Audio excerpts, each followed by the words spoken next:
great city has a story. In just minutes, we'll trace its journey from humble beginnings to the powerhouse it is today. You know, no matter how many times I walk this path, I still get chills. The cherry blossoms, the monuments. It's like walking through American history. That's because you are. Washington, D.C. isn't just a city, it's the stage for over 200 years of national drama. But before all that, this was once home to the Nacotchtank people, part of the Algonquian-speaking tribes.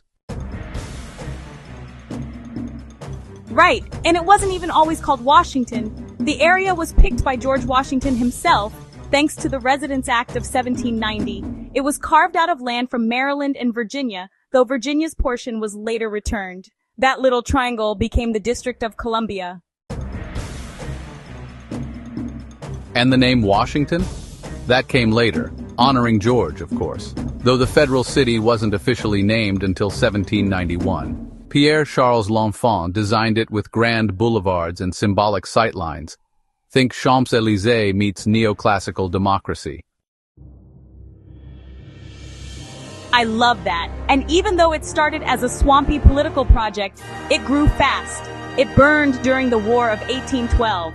British troops torched the White House and Capitol, but it bounced back. The city became a beacon for freed slaves after the Civil War, and by the 20th century, it was booming. Especially after World War II. All those federal agencies, embassies, think tanks, and universities turned D.C. into a global power center. The population really diversified, too. African Americans especially have played a huge role in shaping this city. That's right.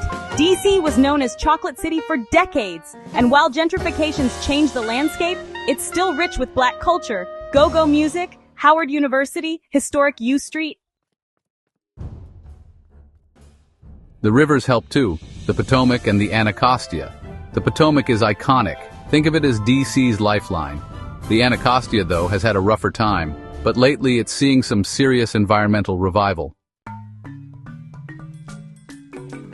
And speaking of growth, DC's now got over 700,000 residents, not including all the commuters who flood in daily. The city has a large African-American population historically, but there's growing Latino, Asian, and international communities now too. Notable people? Too many to name. Duke Ellington was born here. So was Marvin Gaye. Dave Chappelle grew up in the area. And if we count politics, tons. J. Edgar Hoover, Al Gore, even current and former cabinet members.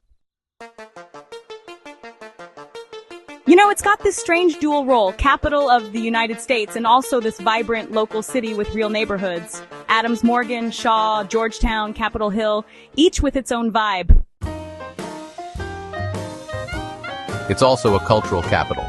The Smithsonian museums are all free. The National Gallery of Art, the Museum of African American History and Culture, the Air and Space Museum. There's nothing like it.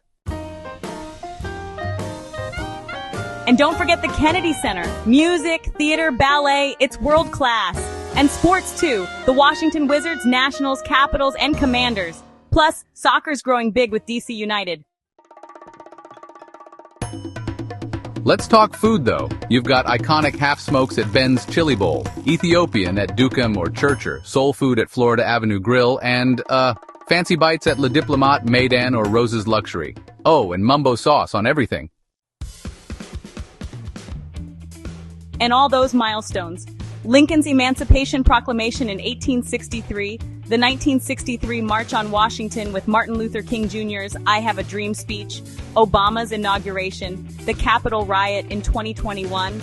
This city has felt every tremor of America's story.